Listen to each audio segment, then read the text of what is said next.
Hey guys, Chris from Fast Eddy Co here with a new tool that everybody's got to have in their toolbox if you ever do a top end on a Harley, or at least a pre-twin cam big twin, any big twin or any Sportster. All those motors have a 0.791 inch diameter wrist pin, the same wrist pin diameter. This works in any of those.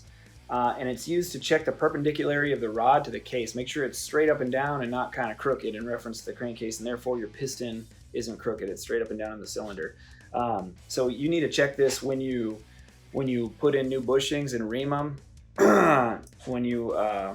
or definitely when you split your cases and rebuild your crank and whatnot. When you put that back together, sometimes they're straight, sometimes they're not.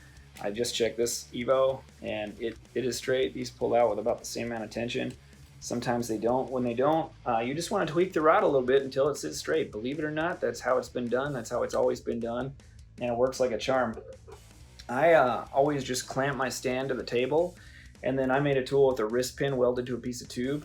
Technically, some people say you're not supposed to do this because it can distort the bushing, but I've never had a problem with distorting the bushing because you really don't have to press that hard to straighten the rod out. It just takes a little bit, but there's also most service manuals have like a depiction of a tool that you can make, so you can go that route, or you can make something like this, totally up to you.